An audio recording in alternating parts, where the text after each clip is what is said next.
Baik, saudara, kita sudah sampai kemarin dengan melihat bagaimana teladan Tuhan Yesus sebagai guru agung.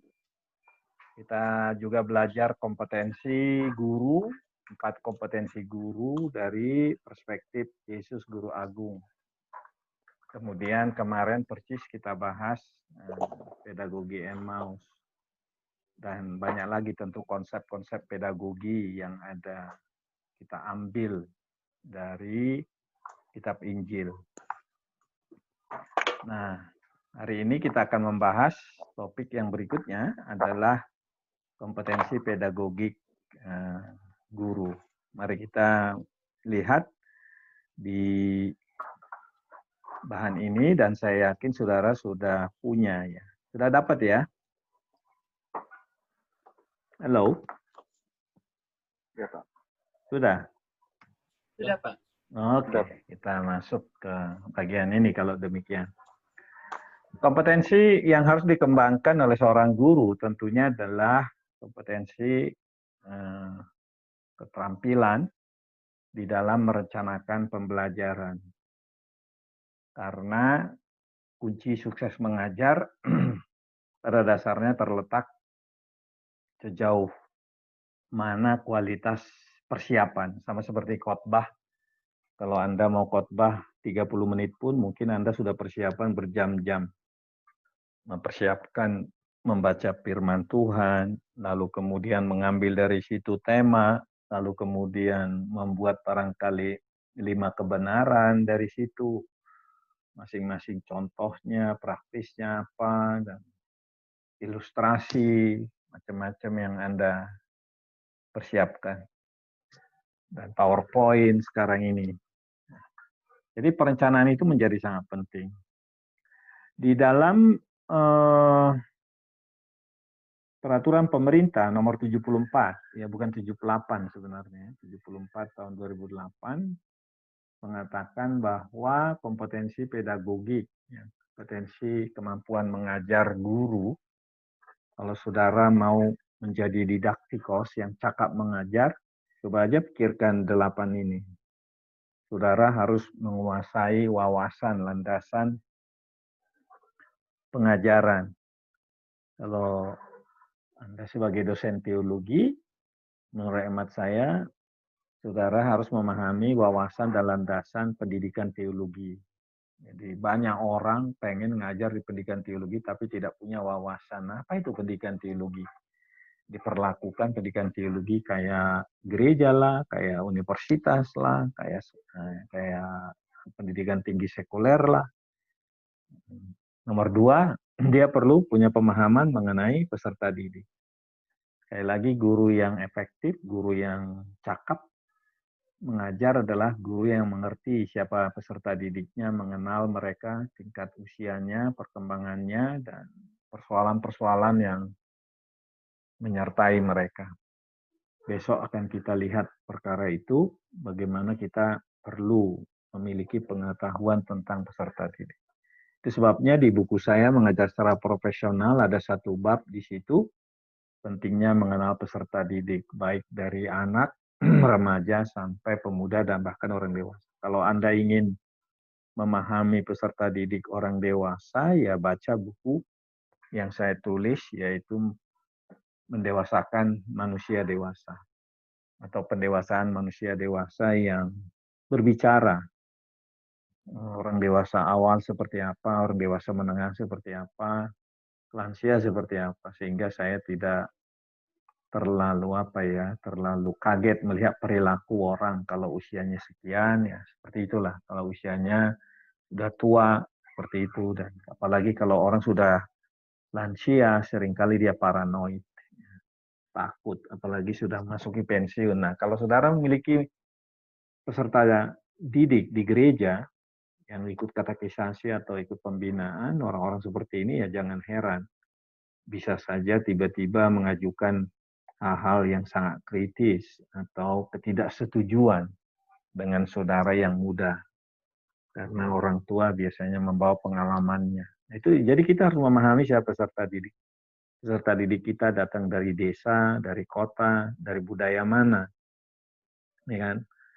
Saudara datang dari budaya katakanlah Sumatera Utara, lalu tiba-tiba mengajar di budaya Sunda, katakanlah di daerah Sumedang, menjadi guru SD, itu jungkir balik dia, karena budayanya berbeda.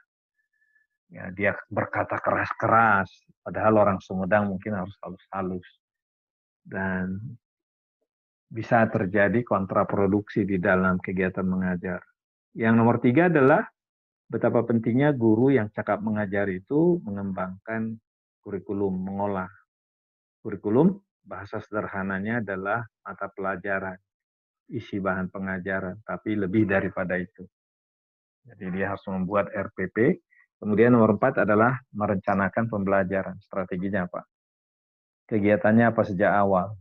Kalau dia punya 3 tujuan, misalnya Anda mengajarkan sukacita, ya, karena sukacita adalah buah roh. Tapi Anda mau mengajarkan ini, mengajak orang bicara soal sukacita. Tujuannya apa? Paling tidak tujuannya murid saudara atau warga jemaat dapat menjelaskan pengertian sukacita. Oke. Nanti di ujung sana mereka bisa menjelaskan, Pak, sukacita itu begini-begini. Menurut saya sukacita ini begini-begini. Yang kedua, mereka bisa menyebutkan 3 perikop Alkitab yang menjadi landasan mengenai sukacita. Jadi, saudara bisa mengajarkan 3 landasan perikop ini. Firman Tuhan yang pertama bicara sukacita. Oh, sukacita adalah buah Roh Kudus. Terus di mana lagi kata sukacita? Tahu mirip dengan hati yang gembira barangkali di Amsal. Hati yang gembira adalah obat, tetapi apa ya? Lanjutannya, hati yang gembira adalah obat, tapi semangat yang patah gimana? Keringkan tulang. Mengeringkan tulang. Jadi ada 3 ayat Alkitab. Ayat Alkitab yang sebutkan itulah yang Anda bahas. Terus kemudian tujuan nomor 3, peserta didik mengemukakan bagaimana mereka mewujudkan atau membangun karakter sukacita itu di dalam kehidupan sehari-hari. 3 tujuan. Nah, jadi Anda merencanakan pembelajaran untuk mencapai 3 tujuan. Khotbah pun sama. Kalau Anda biasakan dengan ada 3 tujuan, apa? Sebuah tema tujuannya apa? Tujuan kognitif, tujuan afektif, tujuan sesuatu yang bisa dilakukan. Nomor 5, pelaksanaan pembelajaran. Bagaimana Anda melaksanakannya? Mulai dengan apa dia? Doa, menyapa dulu tentu, sopan santun tentu, karena Anda mengajari orang sopan santun, ya Anda juga harus sopan santun memulai kelas. Dan kemudian mulai dengan diskusi, doa, terus kemudian baru perkenalkan topik kita hari ini. Kemudian kita yuk bahas, dijelaskan 10 menit, atau jelaskan 15 menit, ada pertanyaan, ada masukan, belum ada, jelaskan lagi 10 menit, 15 menit, ada pertanyaan, mungkin sudah ada, baru kemudian dibahas. Jadi itu relasi dialogis. Nomor 6 adalah bagaimana saudara memanfaatkan teknologi pembelajaran. Jadi kalau Anda punya PowerPoint, punya animasi, bagaimana supaya itu menunjang, menguatkan. Kalau tadi topiknya sukacita, kira-kira mungkin ada video klip tertentu. Orang gara-gara tidak bersukacita, semangatnya patah. Ya. Ada video 5 menit tentang orang yang bersukacita lalu berhasil, atau ada orang yang patah semangat menjadi malah kontraproduktif, tidak berhasil. Bisa saja itu teknologi pembelajaran seperti apa yang Anda bawa. Bisa juga audiovisualnya itu lukisan, bisa juga audiovisualnya itu gambar, ya, orang memaknai gambar, dan seterusnya.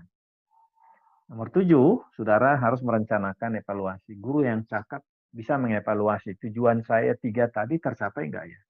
Kalau saya bikin tadi 3 tujuan, bagaimana saya menilai? Apakah tujuan pertama oke, tujuan kedua oke, kayak gitu. Jadi selalu ada di pikiran seorang guru yang cakap. Dan yang ke-8 adalah guru yang cakap selalu berusaha mengembangkan, mengaktualisasikan berbagai potensi yang dia miliki untuk mengajar topik berikutnya. Kalau saya dibahas topik berikutnya, saya akan laksanakan ini dan seterusnya. Jadi, saudara lihat di sini 3 tugas penting, yaitu merencanakan, pelaksanaan, dan penilaian. Kalau 3 ini ingat. Ini prinsip ABC.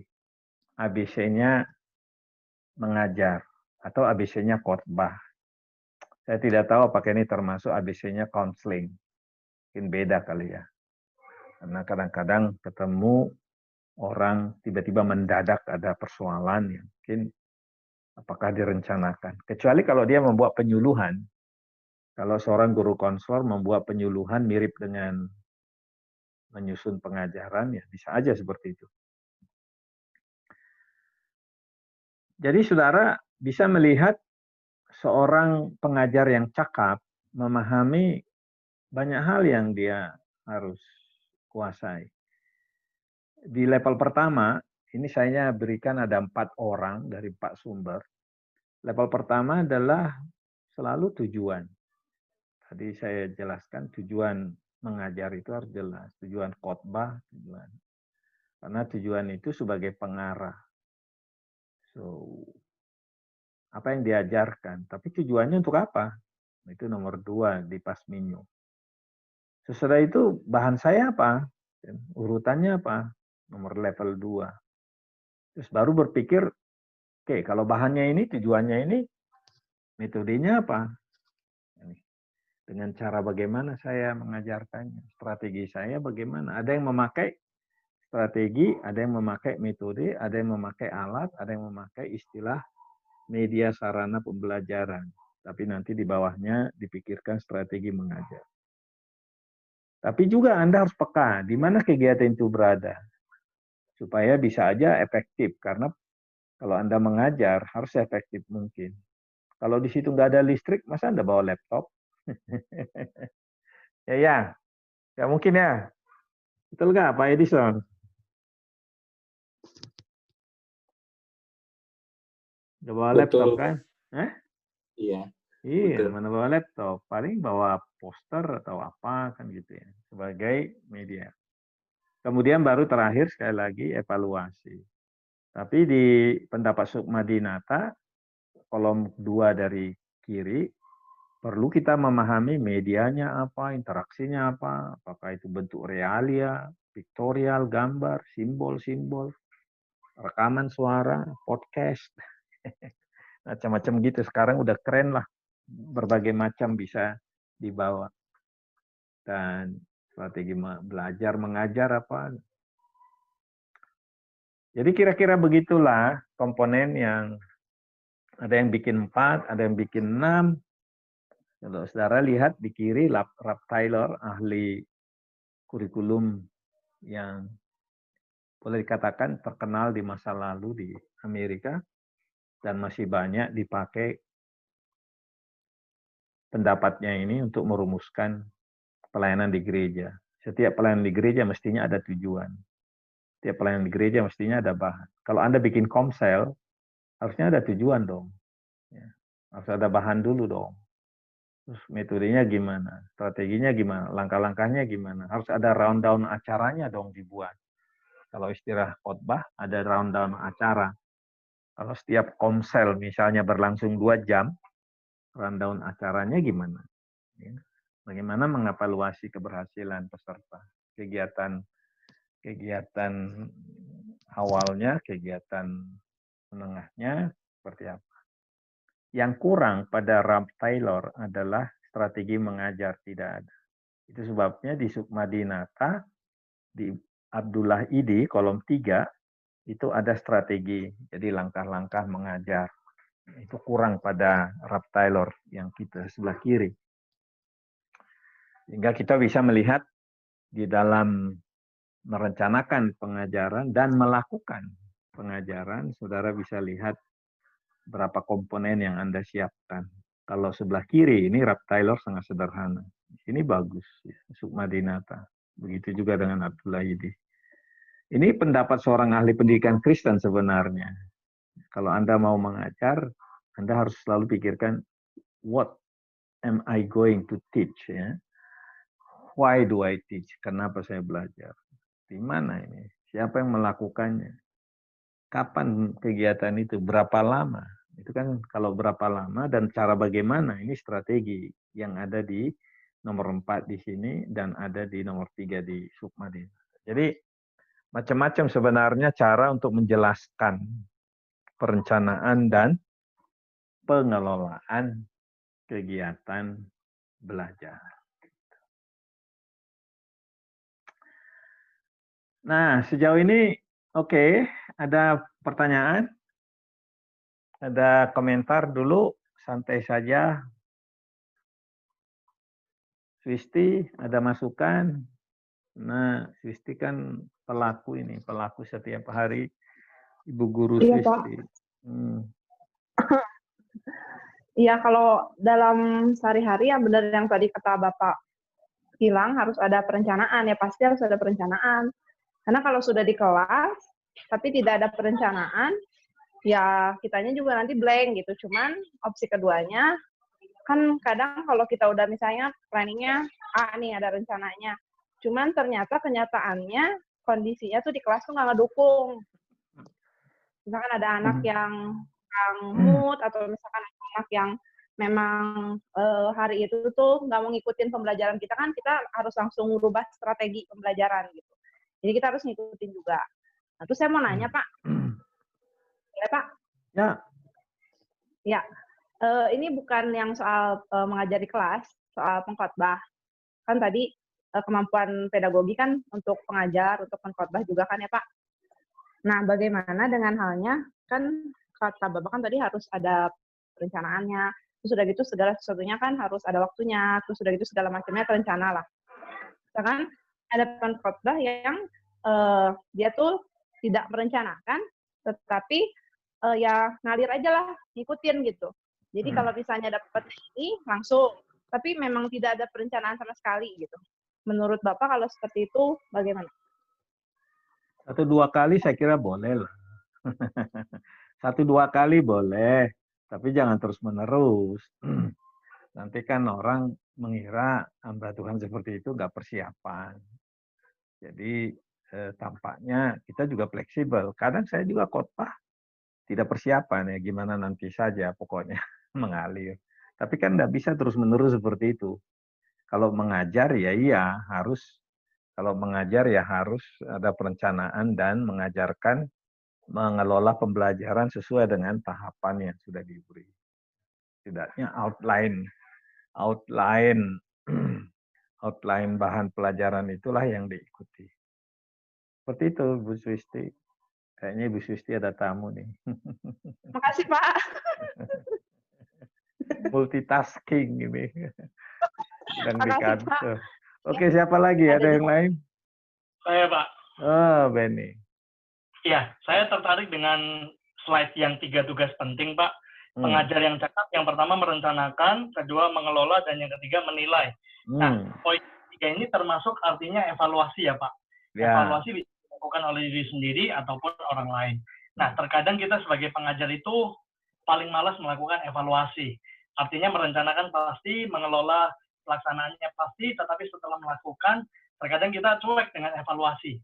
Nah, termasuk juga dengan evaluasi apakah materi kita itu sudah benar-benar sampai kepada peserta didik atau belum. Itu terkadang banyak pengajar yang cuek dengan hal itu, Pak. Jadi, seberapa pentingnya sih seorang pengajar itu melakukan evaluasi terhadap dirinya sendiri? Ya, karena tadi kan ada seseorang mengatakan, kita lihat apakah Sukma Dinata atau Abdullah Idi, yang mengatakan, saya kira Sukma Dinata yang mengatakan salah satu tugas dari guru adalah untuk bisa mengembangkan dirinya.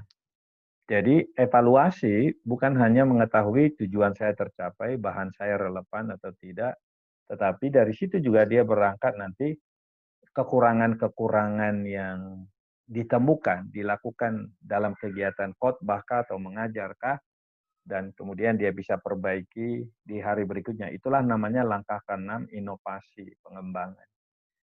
Nah, pertanyaannya adalah bagaimana kita melakukan evaluasi ini pada masa kini?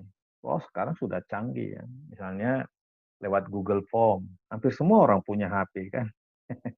Jadi Google Form aja. Klik aja 5 pertanyaan, kan langsung dapat, kasih rating. Setiap pertanyaan rating 1 sampai 5, udah dapat. Kalau di kelasmu misalnya ada 20 orang, sudah langsung muncul itu. Jadi, saudara tahu nggak tujuan kegiatan ini jelas. Tujuan pembelajaran ini tercapai, kasih nilai. 1, 2, 3. Kalau 1 kan tidak setuju. Kalau yang kelima sangat setuju, kayak gitulah. Jadi membuat skala clicker semacam itu, saya kira sangat sederhana menolong mereka. Ya, seperti itu ya. Ya, siapa lagi?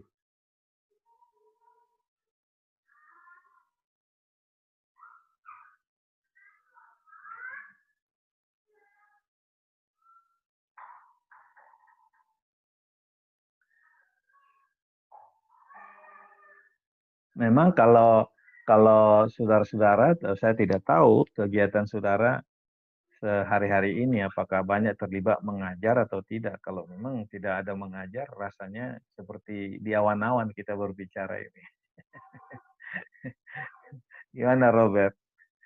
Ada mengajar juga kah, Robert? Iya Pak, saya sebelum di STT Kalimantan saya sebenarnya pengajar Pak, tapi pengajar bahasa Inggris. Cuman itu juga mengajar. Ya, cuman poin-poinnya memang kena dari pertemuan awal. Beberapa poin memang itu ya saya benarkan lah, maksudnya bisa dicocokkan dengan banyak target pembelajar, karena saya mengajarkan dari usia anak sampai mengajar usia dewasa juga. Jadi dari berbagai macam perbedaan audiens seperti itu, hal-hal seperti pendekatan interpersonal dan lain sebagainya itu memang perlu ya. Dan kalau dari poin hari ini sih juga saya nggak banyak input sih rasanya dari saya. Saya pikir saya ikut sejauh ini baik Pak. Ya, siapa lagi yang punya pengalaman mengajar? Akhir-akhir ini Anda pelayanannya apa? Apakah ada terlibat mengajar sesuatu misalnya? Ya apa? Ya saya lakukan juga perencanaan, pengelolaan dan apa.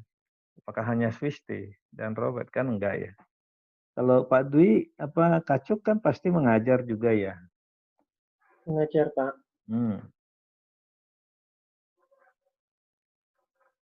Bagaimana dengan Ibu Desi? Stephen kayaknya Ibu Desi dua-duanya nggak ada di tempat. Yeheskel gimana? Pak Ronald Edison bagaimana?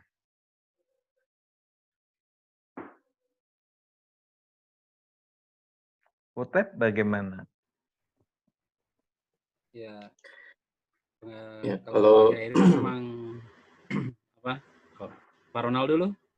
Oh ya, Ronald dulu ya. Potep aja, nggak apa-apa. Bangga.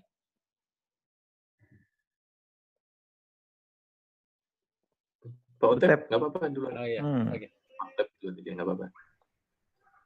Oke, kalau pengalaman saya mengajar, kalau sekarang karena sudah tidak jadi guru, jadi hanya melayani anak-anak muda di gereja, dan sebulan sekali ada komsel lewat Zoom juga. Ya biasanya memang ada perencanaan apa yang mau disampaikan, karena sudah ada topik ya yang sudah dibuat oleh para pengurus. Tapi ada beberapa hal yang sering saya lupakan, yaitu ya evaluasi itu tadi. Jadi tadi adalah masukan yang baik buat saya ketika mengajar itu, saya sendiri harus mengevaluasi apa yang saya ajarkan kepada anak-anak muda di gereja. Mungkin itu aja, Pak. Ya, itu bagus sekali. Ada pengalaman lain? Ya, Rona Edison, silakan. Ya, kalau saya nggak jauh beda sih dengan teman-temannya. Seperti Pak Utet tadi bilang, memang sewaktu saya pernah mengajar juga, dalam arti di sekolah ataupun di kampus, memang kita udah ada seperti silabus yang umumnya gitu. Jadi metode apa yang akan kita ajar tuh udah tahu semua, bahan-bahannya kita sudah persiapkan, dan saya sebagai pengajar pun harus merencanakan sedemikian rupa. Apa yang Bapak sampaikan tadi di yang terakhir itu adalah evaluasi, itu juga saya lakukan, karena mau tidak mau besoknya saya harus mencari tahu bagaimana metode untuk mengajar itu dengan cara-cara yang bisa diterima oleh para murid atau mahasiswa. Jadi semua proses yang Bapak sampaikan itu betul semua, dan itu saya coba terapkan. Nah, saat ini saya lebih banyak mengajar di dalam metode Zoom meeting ya, dengan jarak jauh, tetapi bahan atau metodenya ringan-ringan saja sih, Pak. Tidak menutup kemungkinan juga ada beberapa yang bertanya, dan itu melakukan evaluasi tetap sampai saat ini saya lakukan. Sangat menolong sekali dengan ada evaluasi, karena dari situ kita bisa tahu yang saya sampaikan bisa diterima atau tidak, dimengerti atau tidak. Lalu besok cara saya harus mengajar bagaimana. Dan yang terpenting yang saya evaluasi itu adalah penggunaan gaya bahasa, karena mereka yang saya ajar pun, khususnya yang di desa misalnya, itu kalau kita atau saya pakai gaya bahasa intelektual yang tinggi juga, mereka kalau bahasa Jawa itu orang mudeng, artinya nggak ngerti gitu. Jadi pakai bahasa-bahasa yang sederhana yang bisa diterima itu menjadi satu topik yang menarik buat bahan evaluasi saya, Pak. Terima kasih, Pak. Baik, terima kasih banyak. Jadi kita bisa melihat komponen 3 hal tadi. Pentingnya persiapan, merencanakan pengelolaan, dan kemudian membuat evaluasi. Saya kira itu kunci penting ya. Dan kalau sudah dibiasakan nanti akan lebih cakap mengajar. Dan sekarang kita coba lihat lebih jauh ya. Jadi apa yang kita rencanakan pertama adalah tujuan. Kalau saudara punya 3 tujuan tadi, saudara menjelaskannya. Tujuan pertama sering disebut tujuan kognitif, tujuan pengetahuan. Kalau saudara mengajarkan sebuah tema, katakanlah, lebih saya katakan sukacita, tujuan pertamanya apa? Peserta dapat menjelaskan apa itu sukacita menurut firman Tuhan, misalnya. Gitu. Tujuan 2, dapat peserta itu mengungkapkan 3 perikop. Kalau Anda mau katakan bahkan mengemukakan 4 ayat Alkitab yang membahas mengenai sukacita. Atau tambahkan lagi, peserta menyimak satu teladan hidup yang disampaikan Alkitab sebagai pribadi yang bersukacita. Tujuan 3 yang mungkin terkait dengan praktek atau kehidupan. Bagaimana menerapkan sukacita itu di dalam kehidupan sehari-hari. Serta ya, murid, warga jemaat, mengemukakan apa yang harus dikerjakan untuk membangun sukacita dalam kehidupan sehari-hari. Setiap orang ceritanya beda. Nah, namanya juga penerapan ya beda. Nah, dari sini kita masuk ke, silakan dulu lihat di sini misalnya topik membangun intimasi. Topiknya membangun intimasi. Bahannya apa? Kalau tujuan kognitif pasti membangkitkan pengertian. Ingatlah, kalau yang namanya tujuan kognitif, tujuan pengetahuan pertama menjelaskan, memahami, mengerti. Kalau tujuannya itu afektif, serta menilai. Tadi misalnya soal sukacita, peserta menilai kenapa sukacita penting di dalam kehidupan. Nah, kemudian juga menimbang, itu afektif. Ya. Menilai, menimbang.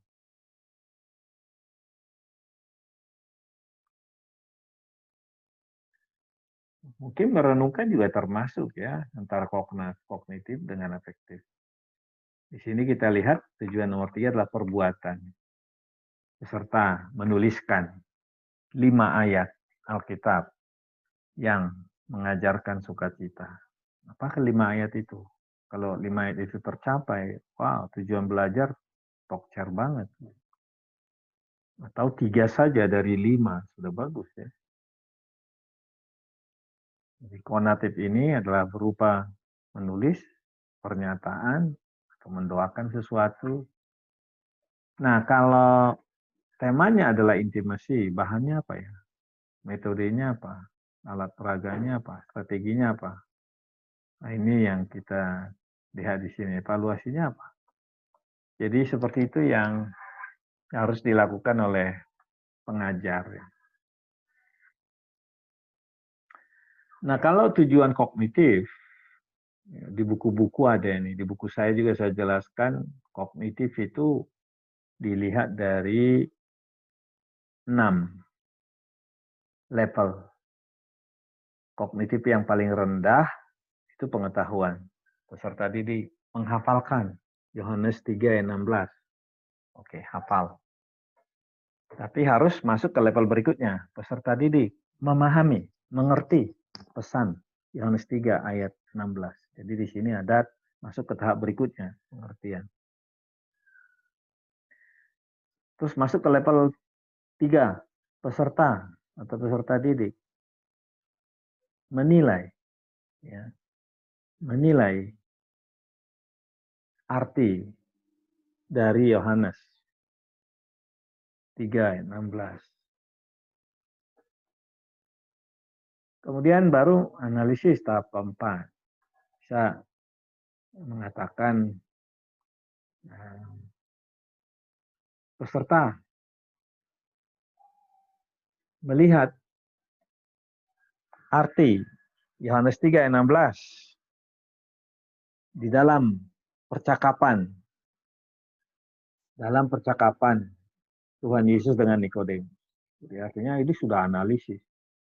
Kalau peserta mau diajak melihat arti Yohanes 3 ayat 16 di kitab percakapan Nikodemus, itu berarti saudara mengajak mereka menggali. Ya, kenapa Tuhan Yesus sampai tiba kepada penjelasan Yohanes 3 ayat 16? Karena didahului dengan ayat 14 dan 15. Di ayat 14-15 Yesus menjelaskan kepada Nikodemus gara-gara dia bingung soal ilustrasi angin bertiup, menjelaskan orang yang dilahirkan dari roh.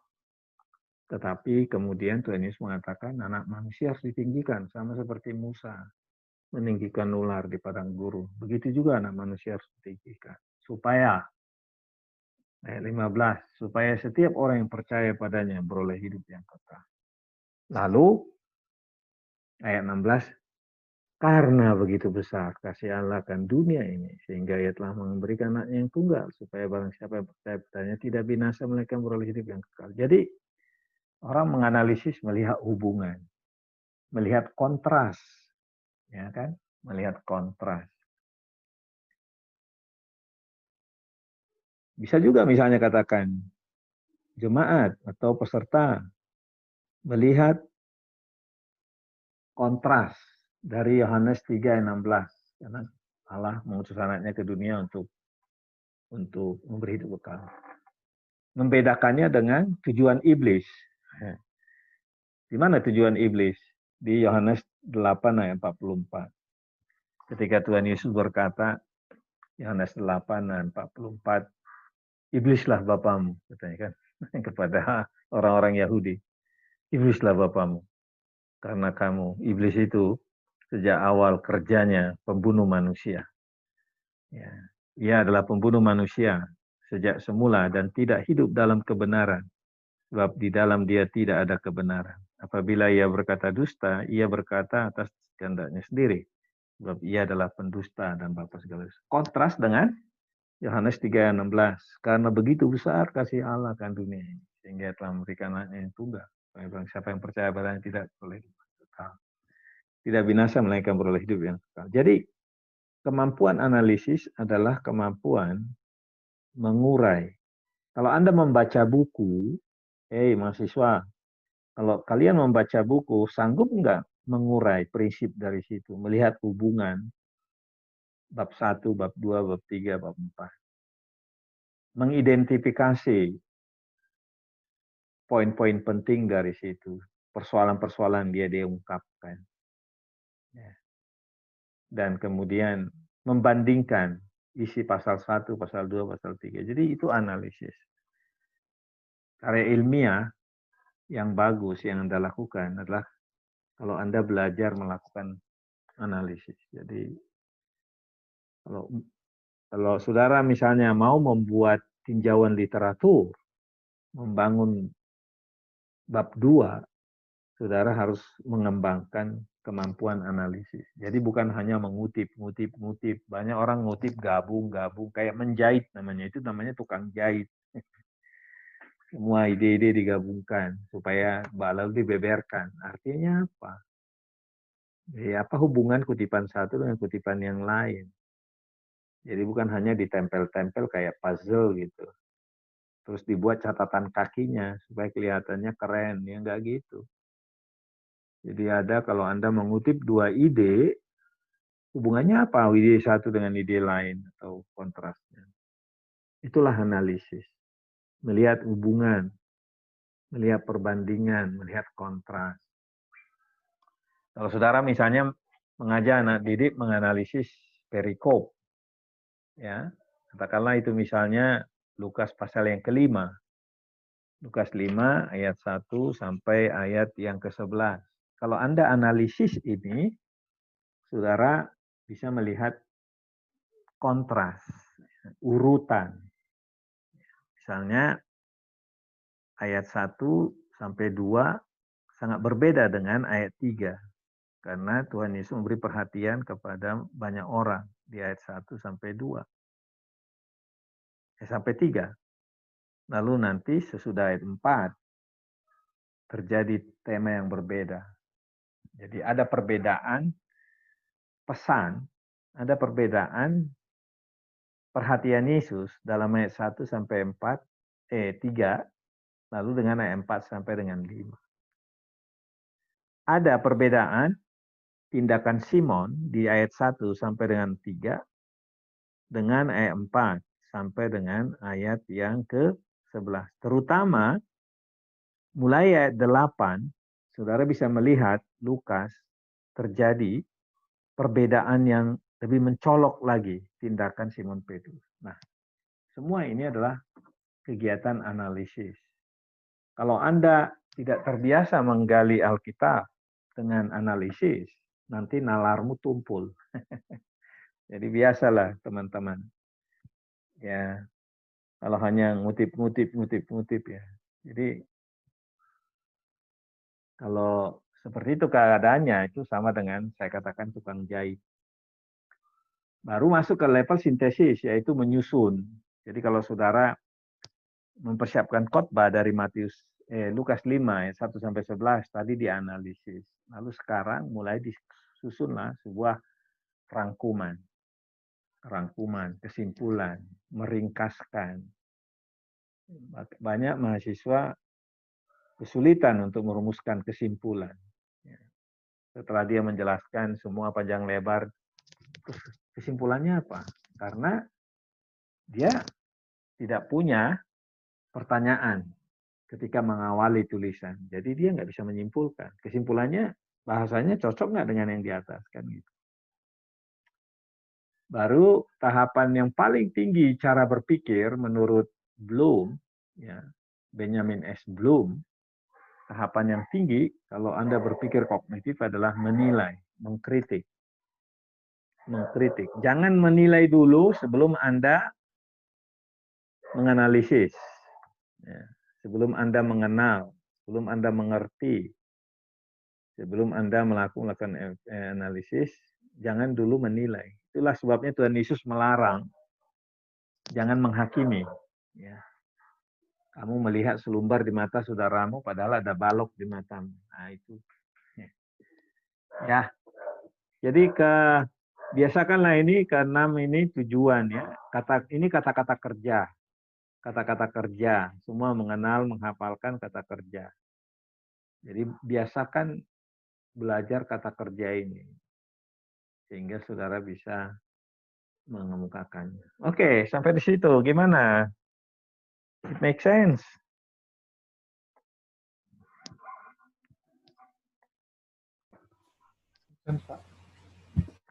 Di mana Stephen Mangare? Apakah dia pergi khotbah keluar? Kita ditinggalkan.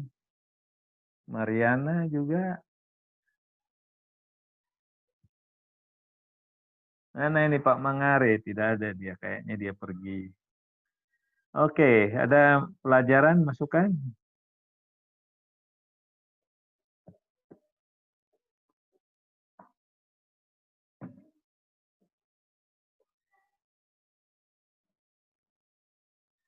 Gimana, Yunus?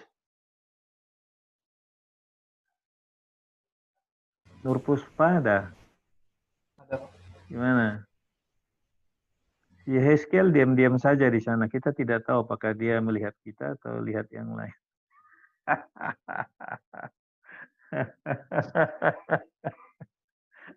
Gimana? Oke.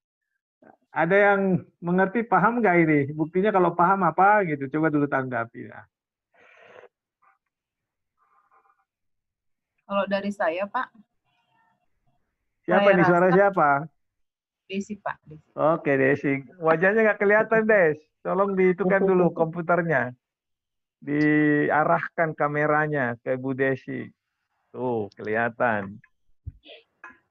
Kalau saya melihat ini kan bukan saja buat guru ya. Kalau guru mungkin ini udah dibekali. Tetapi kalau seandainya pengkhotbah atau misalnya yang lainnya, saya pikir terkadang kurang memahami kognitif itu sendiri, Pak, gitu loh. Jadi cuman hanya sebatas yang paling rendah, misalnya pengetahuan, cuman mengenal, menghafalkan, oke lah sampai pemahaman. Tapi kalau sampai ke bagian sintesis, biasanya langsung melompat ke evaluasi, langsung pada penilaian. Jadi saya pikir tahapan ini cukup baik juga untuk diberitahukan kepada hamba-hamba Tuhan, terutama kalau misalnya menyiapkan khotbah. Tentu kalau menyiapkan khotbah, semua ini saya pikir sangat berguna sekali, 6 hal ini. Supaya bisa masuk apa yang disampaikan melalui khotbah. Jadi saya pikir kalau cuma untuk guru saja, sangat disayangkan kalau hamba-hamba Tuhan tidak memahami yang ini, Pak. Begitu. Dari penjelasan ini sih saya pikir cukup. Oke, terima kasih. Siapa lagi? Kayaknya Kacup mau ngomong. Thank you ya. Terima kasih. Pak, makan saya ngomong lagi, Pak. Pak, kalau melihat penjelasan Bapak tadi. Kurang jelas, kurang keras suaranya, Pak. Dekatin dulu itunya. Nah, itu.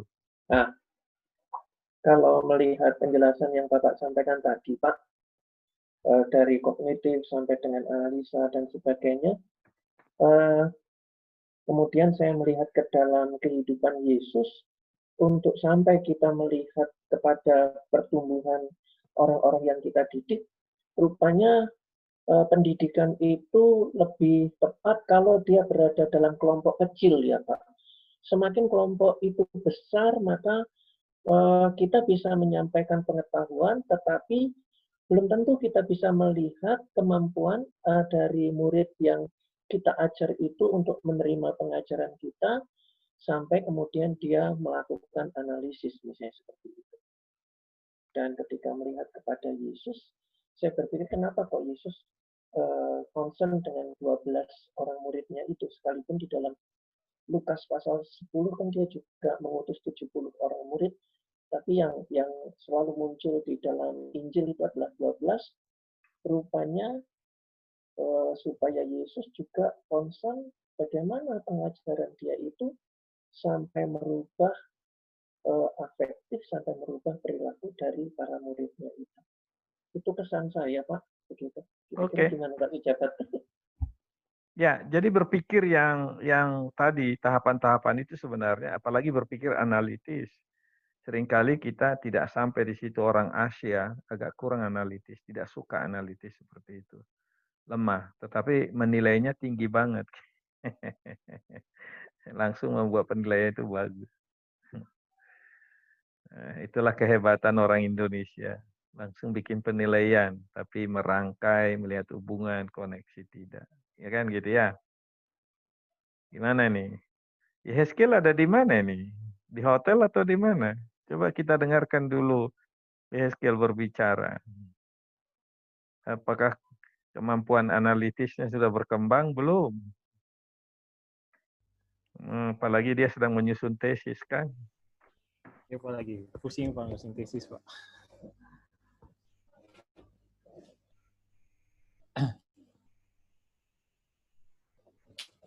Iya Pak, kalau saya dulu kan pengalaman saya ngajar, kedengaran Pak? Kurang keras ya. Yang lain dengar nggak dia ngomong? Halo? Bisa dengar. Jelas. Oh, dengar katanya. Oke. Ya, kalau pengalaman saya dulu ngajar Pak, waktu di praktek di Bali, itu kan ngajar, saya pikir ngajar pemuda itu cuma ngajar Alkitab aja gitu. Tapi ternyata juga ada yang saya ajarkan juga, ya bisa tanda kutip, orang ya buta huruf gitu Pak. Jadi nggak bisa baca, nggak bisa tulis.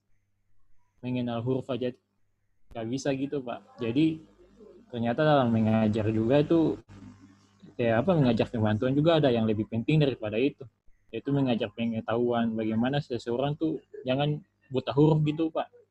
Seperti anak-anak binaan saya waktu di Bali Pak. Jadi harus mengajar lagi mengenal huruf. Setelah itu juga membaca Alkitab. Jadi selama 6 bulan praktek ya cuma habiskan waktu untuk mengajar mereka membaca dan menulis gitu Pak. Ya puji Tuhan ada yang bisa baca, tapi yang lain terlambat gitu dalam memahami apa yang dia pelajari gitu Pak. Jadi mungkin ya pembinaan orang dewasa juga tentang hal mengajar juga sangat penting Pak. Itu Pak. Oke, masih ada? Baik, kita masuk dulu. Nanti akan saya ajukan lagi pertanyaan-pertanyaan supaya kita interaktif. Kita buat kelas kita ini interaktif. Nah, tujuan lain adalah yang disebut dimensi afektif. Dimensi afektif ini sebenarnya saudara bisa memahami apa sih yang dimaksud dengan afektif. Ya, kalau tadi kan kognitif itu jelas pengetahuan gitu ya. Kalau yang namanya kognitif, mengetahui, memahami, menerapkan, menganalisis, merangkai, kalau istilah sekarang kerennya merangkai. Kalau istilah tidak enaknya mengacak-acak gitu ya. Mengacak-acak tapi tujuannya adalah untuk membuat rangkuman sehingga kemudian dia bisa menuliskan dengan baik. Lalu membuat penilaian-penilaian, mengusulkan kontribusi. Misalnya kalau saudara menulis sebuah makalah, kontribusinya apa? Berarti saudara sudah bisa membuat penilaian. Nah, kalau selanjutnya di sini adalah afektif. Sering saudara mendengarkan kata afektif. Ya, afektif ini apa? Adalah kata yang menggambarkan Anda sudah menerima. Nah, ini pertanyaannya. Sering kita gunakan menerima Tuhan Yesus. Oh, terimalah Tuhan Yesus. Sebenarnya itu adalah kata yang berhubungan dengan afeksi. Ya, penerimaan. Karena dalam kata penerimaan terkandung unsur menaruh perhatian, membuka hati, mendengar, memperhatikan, mengamati. Itu orang menerima. Orang bersedia mengamati sesuatu yang sudah dia terima. Atau orang memperhatikan sesuatu yang sudah mulai dia terima. Atau orang mendengar sesuatu yang dia terima. Apalagi membuka hati kepada sesuatu yang dia terima. Atau ini menjadi unsur supaya orang menerima. Peserta didik membuka hatinya kepada Tuhan Yesus. Berarti pada level menerima. Membuka hatinya. Setelah selesai menjelaskan 1 Petrus 2 ayat 24. Ia sendiri telah memikul dosa kita dalam tubuhnya di kayu salib. Supaya yang kita telah mati terhadap dosa hidup kebenaran. Setelah ada penjelasan ini, studi ini, peserta didik membuka hatinya kepada Tuhan Yesus. Ini juga kan tujuan misi, tujuan penginjilan. Lalu masuk level yang kedua, salah satu dimensi lain dari afeksi adalah meresponi. Kalau saudara pakai kata afektif, berarti orang itu responsif. Apa artinya? Responsif artinya menunjukkan sikap terhadap apa yang diketahui. Misalnya menyebutkan, menjawab, menuliskan, mendaftarkan. Itu adalah kegiatan-kegiatan dalam rangka meresponi pada tataran afektif, bukan pada tataran kognisi. Tadi di bagian kognisi bisa juga Anda menggunakan kata menyebutkan, menjawab, menuliskan. Tapi di afeksi juga seperti itu, tapi termasuk ini adalah kegiatan memberikan respon. Ya. Baru tahap yang ketiga, dimensi lain dari afeksi. Anda punya afeksi tidak? Mungkin mengatakan seperti itu pada seseorang. Orang itu menunjukkan afeksi enggak? Oh iya, terbukti dari mana? Orang itu menilai. Bisa menjelaskan manfaat dari ibadah. Manfaat dari saat teduh.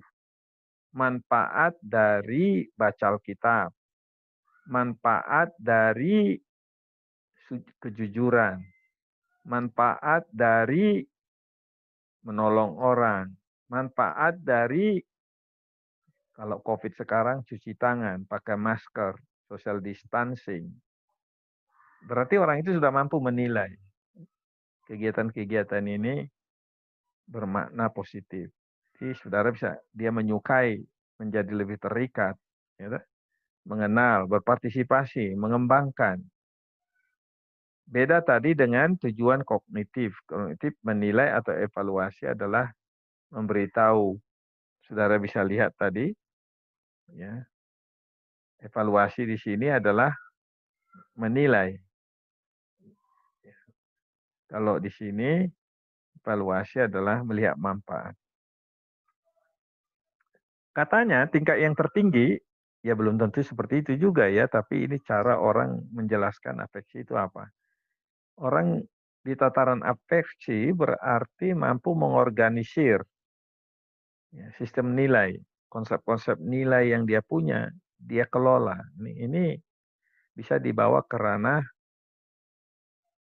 bisnis misalnya. Ini di ranah keluarga. Ya, sopan santun dibawa ke dunia bisnis, sopan santun dibawa keluarga, sopan santun dibawa dalam berjemaat.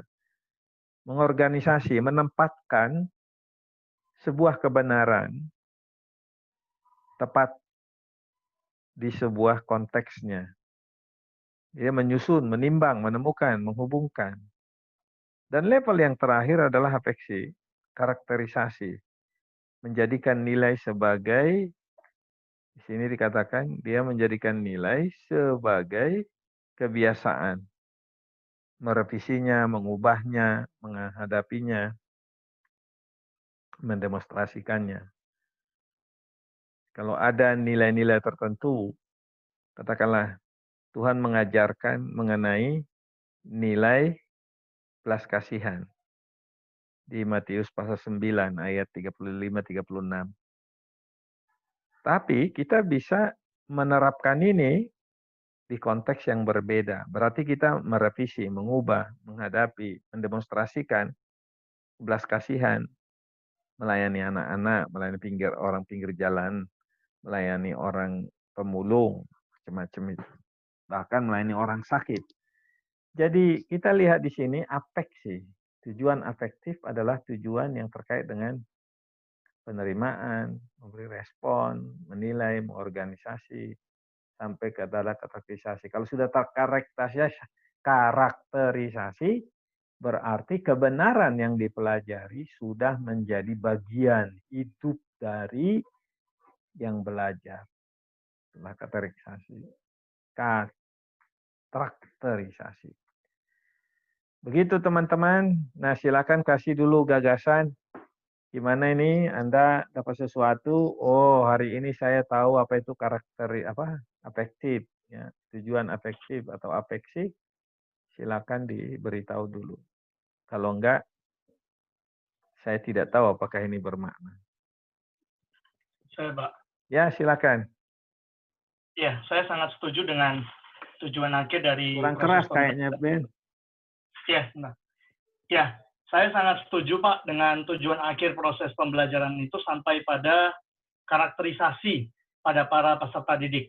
Nah, yang saya ingin tanyakan, Pak, bagaimana menghadapi para peserta didik yang hanya sampai pada pemahaman atau konsep. Dia udah sangat sering dan sudah tahu di dalam pengetahuan dan dalam pemahaman apa yang harus dilakukan.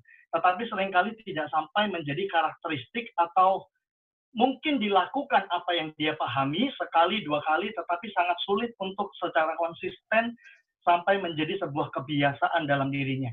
Nah, seringkali pengkhotbah ataupun pengajar mengalami kesulitan di situ, Pak. Misalnya kita punya peserta didik, sudah sangat paham, sudah sangat tahu secara pengetahuan apa yang harus dilakukan, tetapi sangat sulit untuk melakukannya sampai menjadi sebuah karakteristik dalam hidupnya.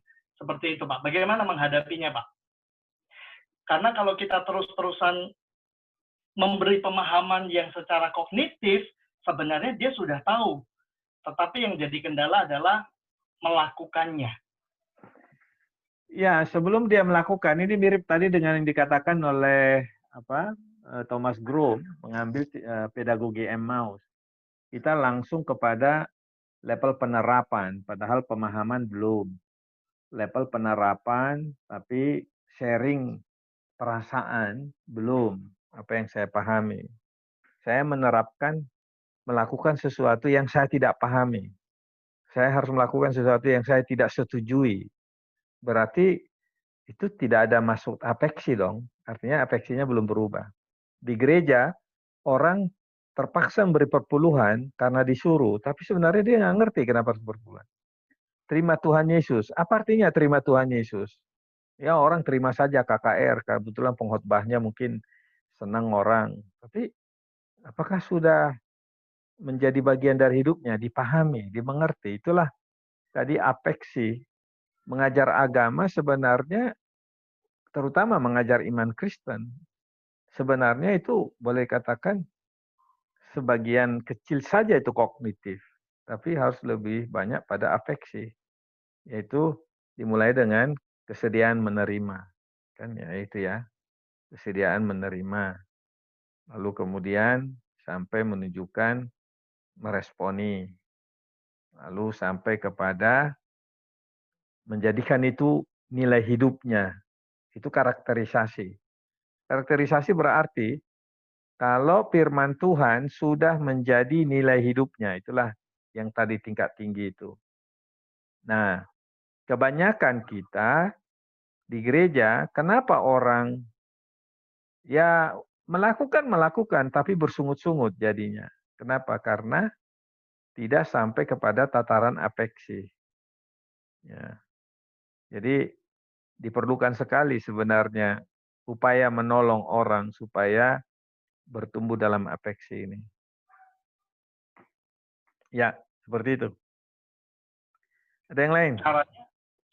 Mohon maaf, Pak. Caranya apakah dengan terus-menerus kita memberikan pemahaman secara kognitif, Pak, kepada orang tersebut? Ya, ada orang yang kuat pada tataran kognitif. Senangnya itu belajar hal-hal kognitif. Tapi yang lain enggak masalah. Dia sangat mudah membawa kebenaran ke tataran afeksi. Buktinya langsung dia terima, dia sambut, dia lakukan, dia berulang-ulang melakukan. Akhirnya menjadi karakter dia. Misalnya, kemurahan. Itu kan harusnya menjadi karakter. Dimanapun orang itu murah. Itulah karakterisasi. Karakterisasi dari nilai-nilai iman Kristen. Kemurahan, kebaikan. Buah roh misalnya. kasih, sukacita, damai sejahtera. Kita hanya pada tataran apa? Tataran pengertian. Kita bisa menjelaskan loh, eksegesa banget itu 9 ya? 9 buah roh. Bisa luar biasa. Tapi pertanyaannya, apakah itu sudah menjadi karakter kita? Nah, itu dia. Jadi sudah menjadi karakter kita atau belum. Jadi tahap-tahapannya kita lihat ada penerimaan, meresponi, sampai ke ketiga yang paling atas. Jadi, menurut hemat saya, kelemahan kita di dalam mengajar agama Kristen atau iman Kristen, apakah Alkitab, PA kita pun seringkali tatarannya kognitif. Orang sudah tahu gitu, sudah afeksinya tidak ya menjadikan apa yang dipelajari itu karakter hidupnya. Kita harus belajar dan supaya kita bisa menuntun orang lain, saya kira gitu. Mana gambar Hong Kong ini?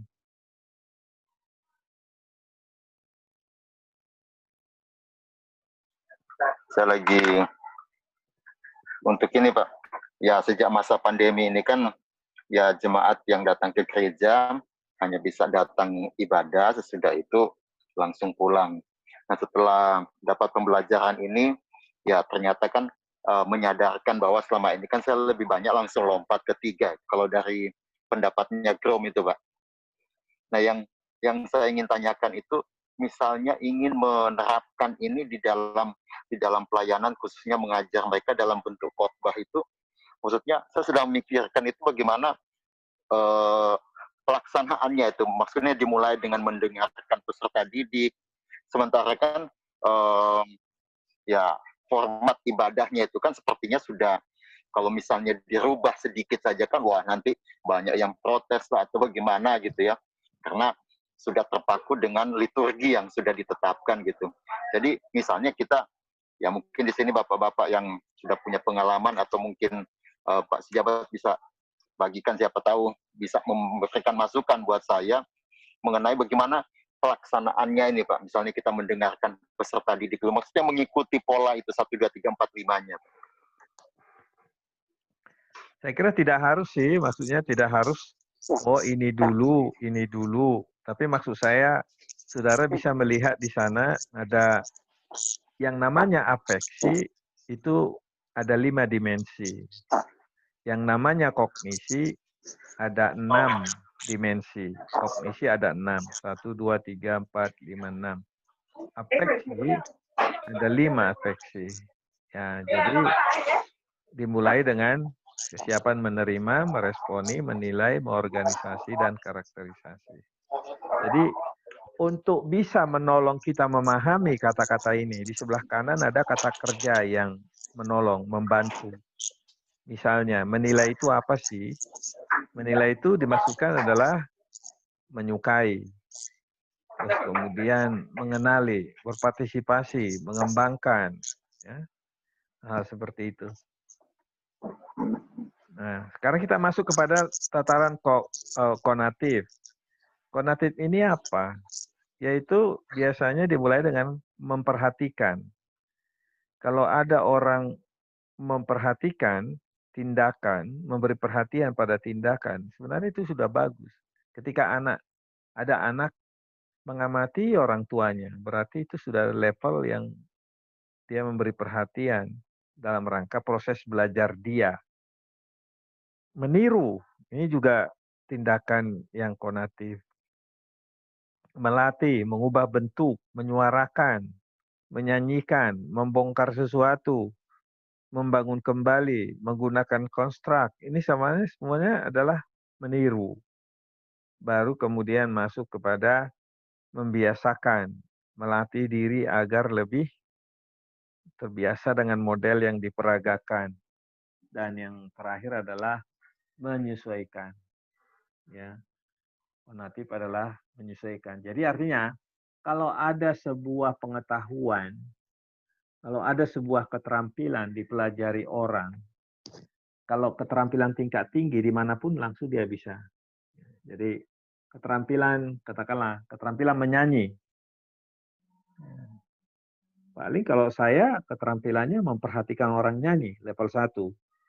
Memperhatikannya, mendengarkan nyanyiannya, memperhatikan dia menyanyi. Terus kemudian paling banter saya meniru. Ya, orang itu udah nyanyi terus saya tirukan. Saya paling sering level 2. Kalau sudah masuk di kamar mandi terus nyanyi-nyanyi itu ya bagus, membiasakan. Terus kemudian nyanyian itu sudah bisa dia pakai dimanapun. Waktu dia pimpin gereja, ibadah, waktu dia bikin PA, dia sudah bisa menggunakan lagu mana, nyanyian mana yang cocok untuk acara duka, lagu mana yang cocok untuk acara sukacita. Nah, itulah kemampuan konatif, kemampuan menyesuaikan, termasuk kemampuan menyelesaikan masalah. Jadi dimulai dengan memperhatikan. Memperhatikan itu sesuatu yang bagus sebenarnya, tapi diberi kata kerja adalah mencermati. Ya. Pemerhati. Saudara sering mendengar orang pemerhati pertumbuhan gereja. Pemerhati masalah konseling. Pemerhati masalah COVID. Nah, gitu. Jadi memperhatikan ini adalah tindakan yang bagus karena tentu dia menganalisis dan berpikir sejenisnya. Itu ya, jadi lihat kembali ke sini, kognitif ada 6, afektif ada 5, konatif itu 4 kata menggambarkannya. Di konatif tingkat tinggi adalah keterampilan yang luar biasa. Dimanapun pengetahuan atau ilmu yang dia pelajari sudah bisa dia pakai. Misalnya orang itu belajar metode penginjilan. Dia bisa menyesuaikan dimanapun, menghadapi siapapun, laki perempuan, latar belakang apa. Itu namanya keterampilan konatif tingkat tinggi. Sudah mampu adaptasi. Nah, itu dia. Kalau saudara menata pelajaran, ingat ya, supaya tidak amburadul, supaya tidak kacau balau, ikutilah prinsip ini. Kalau bahanmu itu harus ada ruang lingkup, berapa luas sih, berapa dalam. Murid saya anak-anak. Kalau saya membahas sukacita untuk anak-anak, apakah sama seperti kalau saya kasih kuliah sukacita di kelas, di mahasiswa? Tentu berbeda. Ruang lingkupnya berbeda. Terus urutannya apa? Kalau saudara mempersiapkan bahan pelajaran, ruang lingkupnya apa? Urutannya apa? Bagaimana kesinambungan? Poin 1, 2, 3. Bagaimana semua terintegrasi, saling terkait. 5 poin yang Anda sampaikan. Bukan hanya kontinuitasnya, A, B, C, D, E, E-nya, tapi bagaimana itu terkait satu sama lain. Bahwa walaupun saya katakan prinsip nomor 1 adalah A, tetapi sebenarnya dia terkoneksi dengan prinsip E, nomor 5. Nah, gitu. Kalau Anda menyusun sebuah bahan khotbah, usahakanlah seimbang. Kalau saudara khotbah dari perjanjian lama, tutuplah dengan perjanjian baru. Kalau saudara khotbah perjanjian baru, cobalah didahului perjanjian lama, keseimbangan. Supaya kita lihat yang teoritis dan praktis. Dan yang keenam adalah, kalau saudara menyusun bahan, berapa lama bahan itu? Oke, saya susun dulu bahan pertama untuk 15 menit pertama. Oke, siap-siap 15 menit pertama ini bahannya. 15 menit kedua ini bahannya. 15 menit ketiga bahannya. Sudah 45 menit kan? Nah, kemudian, oke, kurang lagi. Ada 15 menit yang terakhir. Oh, berarti saya punya 4 poin. Nah, jadi kita lihat itu range waktu. Guru yang cakap mengajar, pengkhotbah yang cakap berkhotbah, dia tahu ruang lingkup khotbahnya, dia tahu urutannya, dia tahu kesinambungan supaya A, B itu bersinambung. Ya, jangan tiba-tiba jemaat bingung, loh kenapa tadi bicara neraka sekarang surga? Misalnya gitu ya. Tidak nyambung. Di sini contoh ya, nanti lihat di rumah lebih jauh, keluarga Kristen untuk dunia pranikah. Ini kita lihat topiknya apa. Ada 10 topiknya. Soal alasan berkeluarga, soal mengenali pasangan, soal persiapan pernikahan, soal seks dan dalam pernikahan, soal komunikasi dan intimasi, soal mengelola uang, dan semuanya. Tapi tujuannya apa? Kalau Anda punya topik pertama, tujuannya apa? Garis besarnya apa? Sumbernya apa? Metodenya apa? Jadi, saudara bisa merumuskan, saya mau mengajar 10 minggu, 10 topik. Tapi saudara bikin dulu di sini, tujuannya apa? Garis besarnya apa? Sumbernya apa? Metodenya apa? Supaya nanti saudara mudah ketika membahas sebuah topik, sudah jelas sumber bacaannya apa. Nanti untuk peserta didik saya sumber bacaannya apa. Oke. Gitu juga di sini, sama aja. Ya. Kehidupan Kristen. Nah, contoh doa di sini ada. Doa itu apa? Mengapa berdoa? Bagaimana berdoa? Dari kacamata lain adalah tujuannya apa? Pokok bahasannya apa? Terus kemudian bagaimana mengajarkan itu? Kita lihat waktu berapa lama. Jadi kita lihat di sini contoh saja supaya saudara bisa merencanakan bahan. Nah, memilih metode. Guru yang baik selalu pandai memilih metode. Sudah bagus dia membuat bahan, tapi metodenya apa? Metode harus sesuai dengan tujuan. Metode harus mendukung isi. Metode harus alkitabiah dan teologi. Metode sesuaikan dengan besarnya komunitas. Makanya kalau mengajar Zoom begini, memang kita harus pakai metode interaktif. Kasihan 2 kali berturut-turut saya lihat, wow, tergesa-gesa karena ada banyak orang di sana. Tapi kemarin di kelas kami yang sore terjadilah interaksi yang cantik. Karena mungkin tidak ada mahasiswa S2 di situ yang menilai. Soalnya dilihatnya mahasiswa S2-nya jago-jago. Ya.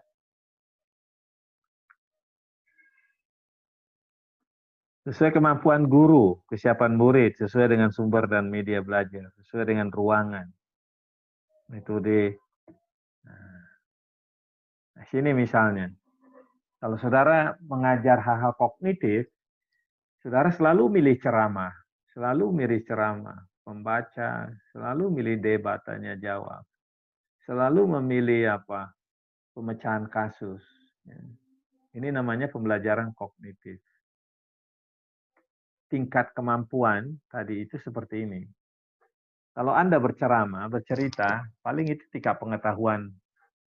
Kalau Anda mulai dengar pendapat, tanya jawab lebih dalam, itu berusaha memahami sesuatu.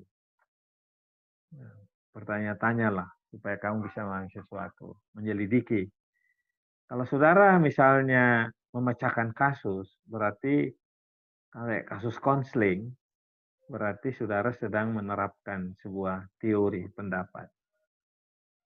Kalau saudara sedang tukar pendapat, studi kasus, berbagi pengetahuan, wah ini luar biasa ya, mungkin itu analisis. Kalau saudara misalnya mengerjakan sebuah proyek, pemecahan masalah, menuliskan laporan, pasti itu sintesa. Saudara mengerjakan kritik terhadap bahan bacaan. Ya, tentu evaluasi ini, kalau saudara mengevaluasi sesuatu, biasakan dulu menjelaskan yang positif dari sini apa, kekuatan dari tulisan ini apa, positifnya apa. Kita diajari apa dari sini. Lalu sesudah itu berangkat ke keterbatasannya. Lalu mengatakan seandainya tulisan ini begini, nanti hasilnya akan begini dan hasilnya akan jauh lebih baik. Itu evaluasi. Metode pembelajaran efektif untuk penerimaan. Ceramah, khotbah. Makanya khotbah di gereja itu hanya bikin orang paling menerima. Karena dia dikhotbahi ya dia terima. Amin. Haleluya. Haleluya katanya lagi. Nah, itu khotbah supaya orang menerima. Amin. Amin. Amin, saudara. Amin. Itu berarti dianggap pendetanya hebat, sudah menerima. Tapi tidak ada diskusi. Nah, khotbah itu levelnya hanya di sini, dia level 1. Kalau ada diskusi, pemecahan masalah, dia pada level meresponi dengan baik. Misalnya kita mau menjalankan apa nih? Perpuluhan. Gitu? Nggak ada diskusi, jadi tidak dijiwai. Termasuk level berikutnya adalah debat. Dari dua kubu berbeda, membuat diskusi panel. Ya. Kalau orang sudah sampai problem solving, mengarang puisi, dia berarti sudah. Kalau Anda mengarang puisi, berarti kan Anda mengorganisasi susunan kata akhir, kata awal, kata tengah, kata akhir supaya relatif sama. Kalau Anda mulai dengan akhiran pung, gitu, mengapung, Anda harus baris keduanya juga pung. Baris ketiganya juga mungkin pung. Baris keempatnya pung. Berarti saudara sudah mengorganisasi. Mengarang puisi berarti Anda membuat berapa stansa, berapa bait. Tinggi banget itu. Menuliskan kontrak belajar, refleksi. Kalau menuliskan kontrak belajar itu merorganisasi.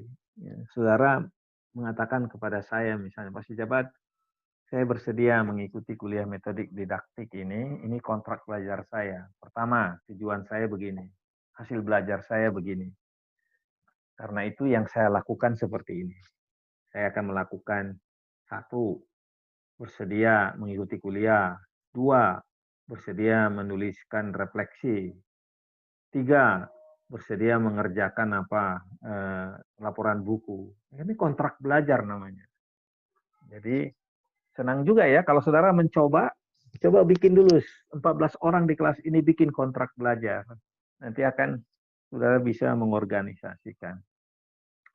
Dan terakhir adalah karakterisasi. Karakterisasi supaya sebuah nilai karakter menjadi karakter orang, katakanlah senang memberi, murah hati, rajin, disiplin, bersih. Kalau Anda mau mengajarkan disiplin, supaya itu menjadi karakter orang, mungkin sering-sering membuat permainan. Bisa drama, bisa menulis puisi, bisa gerak dan tari, atau bisa latihan. Ya dong, supaya atau bikin proyek. Proyek tertentu, nanti dia akan menyesuaikan diri. Supaya itu menjadi karakter dia. Khotbah seringkali hanya sampai di penerimaan. Makanya mengajar diperlukan. Khotbah terbatas di sini, ceramah terbatas di level 1, tapi mengajar diperlukan untuk sampai level 2, level 3, level 4. Bahkan tiba kepada pelayanan praktis supaya sampai ke level 5. Mestinya saudara yang sudah lama belajar di Tiranos, menulis kreatif sudah harus menjadi karakter saudara. Karena sudah lama belajar di Tiranos. Pertanyaannya, kenapa itu belum menjadi karakter saudara? Disuruh menulis khotbah, menulis di medsos, belum menjadi karakter saudara. Why? What happened? Oke. Silakan ditanggapi. Kita punya waktu ada 7 menit lagi. Silakan. Hong Kong, Hong Kong.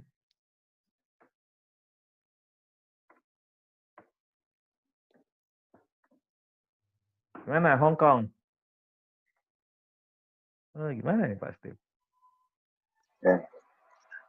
Pak Robert dulu Pak, ingin dengar suaranya Pak Robert. Robert. Mana? Iya. Robert mana? Waduh, kasih kesempatan ke Robert.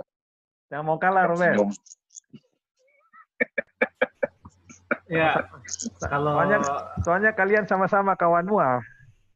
Oh, iyo. Yo. Silakan. Saya dari semua bahan ini tertarik juga mengaitkan antara audiens Asia atau Indonesia ya Pak ya. Ya. Dengan pendekatan atau metode yang secara efektif, Pak.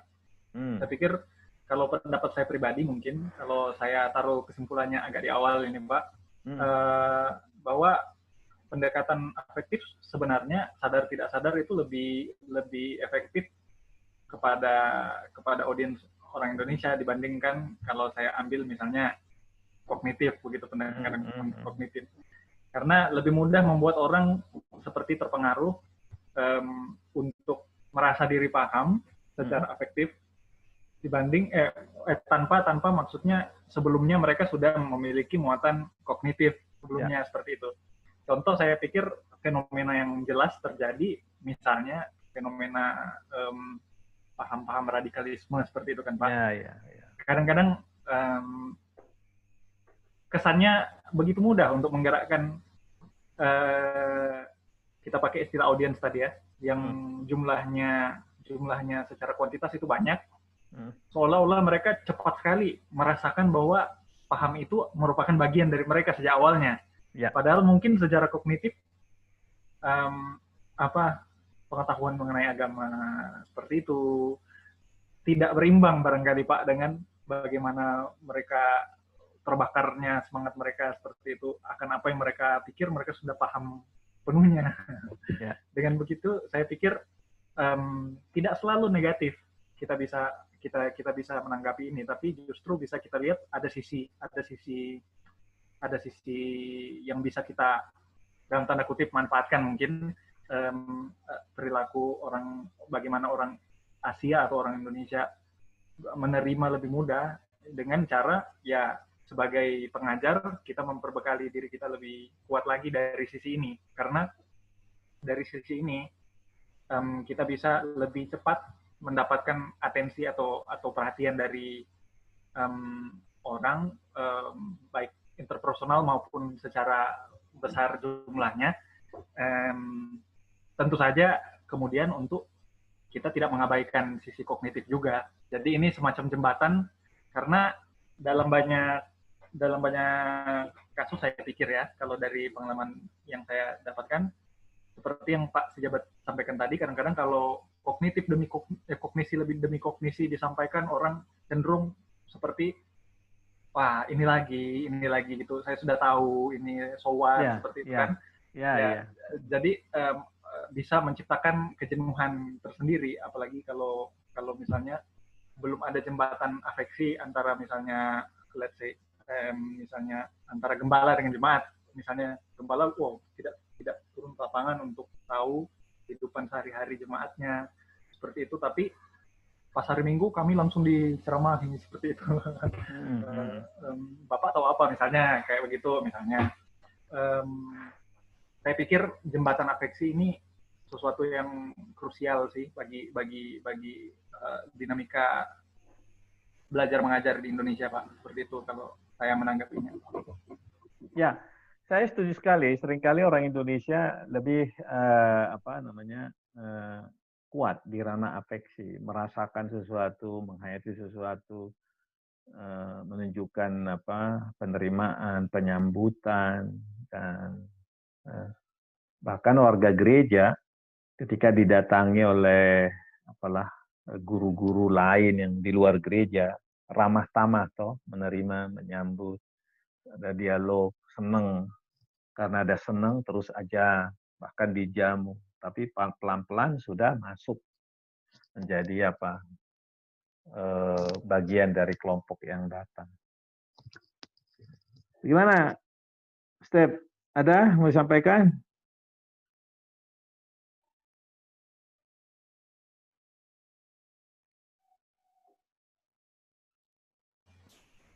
Masih mute, Pak. Masih mute dia ya. Halo, masih mute tuh.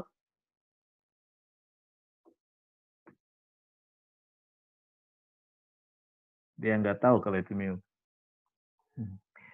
Di sini ada pertanyaan dari Saudara Nur Puspa, Pak, apakah boleh dan bagaimana cara kita sebagai peserta didik memberitahu atau memberi masukan pada pengajar?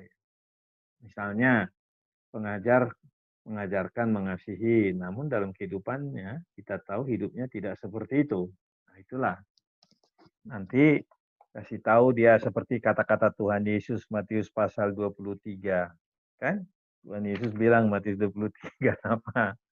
Oh, dia bilang sama murid-muridnya.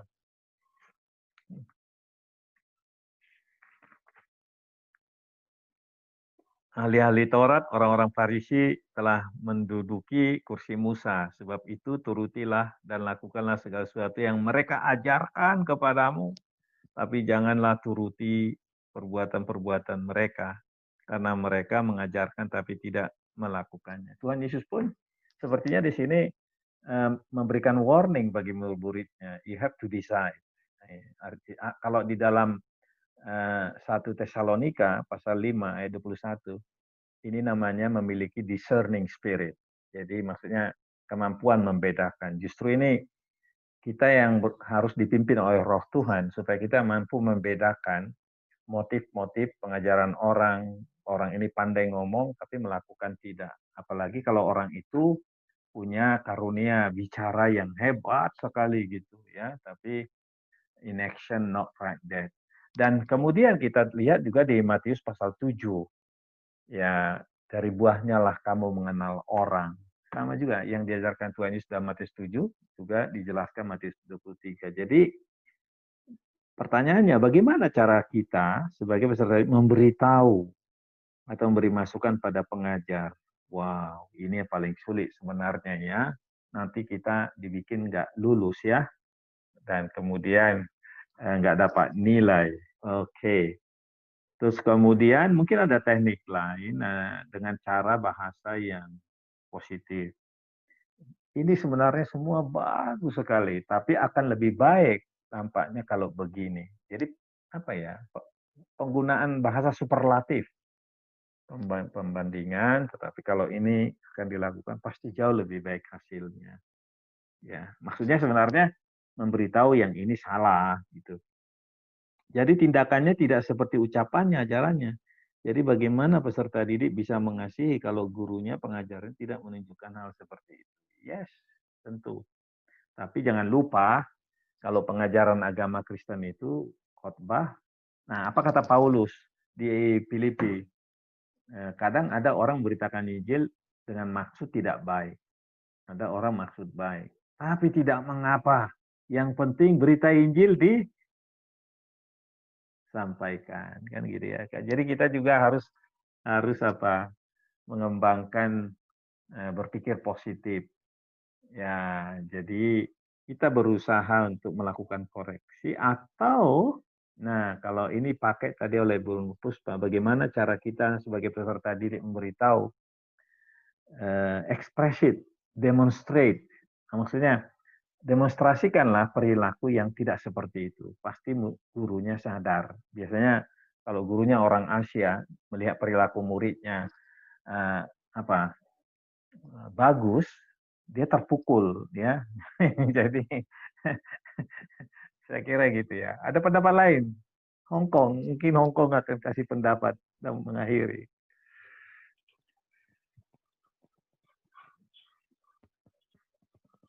Belum dibuka lagi itu apa.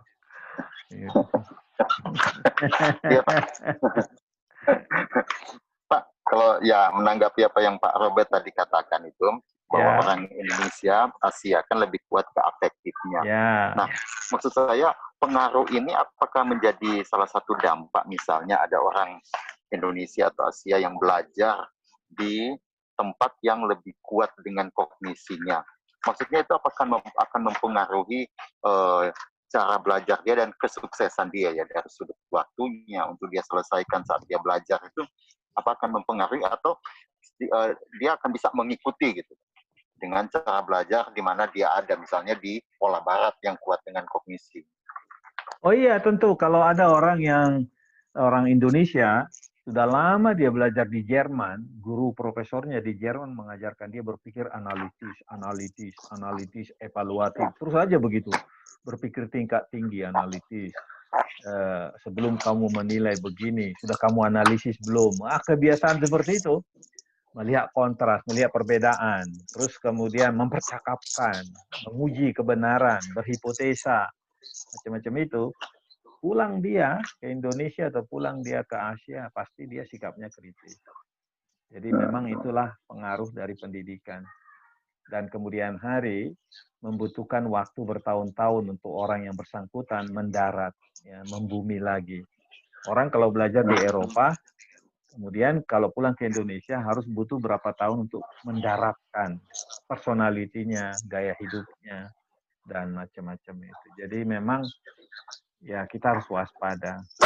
Tapi di Indonesia juga kadang-kadang kita bertindak kayak ke barat-baratan. Karena kita merasa ya, kita akan seperti itu. Oke, terima kasih banyak. Kita akan berdoa. Besok kita akan lanjutkan lagi dengan topik lain seperti dikatakan di silabus. Dan kita akan mengakhiri kegiatan ini meminta siapa ini? Pak Ronald Edison udah berdoa kemarin ya? Belum, Pak. Oke, silakan Pak. Ya, mari teman-teman kita satu dalam doa. Bapa di surga, kami mengucap syukur untuk perkuliahan yang sudah boleh terjadi dan kami jalani dengan baik yang dibimbing oleh hamba-Mu, Bapak Sinjabat. Terima kasih untuk pengetahuan yang begitu besar bagi kami. Kami memohon kepada Tuhan agar supaya Engkau memampukan kami dalam melakukannya di dalam pekerjaan, pelayanan, dan tugas-tugas kami, Tuhan. Dan Bapak kami berdoa untuk Pak Sinjabat berkati hamba-Mu ini yang sudah mengajarkan kepada kami dengan segenap kasih dan pengetahuan yang ia miliki. Berkati dia, berkati keluarga, istri, anak-anak, mantu-mantu, dan cucu-cucunya Tuhan berkati. Dan berkati kami semua sebagai peserta didik, agar supaya kami dapat menyelesaikan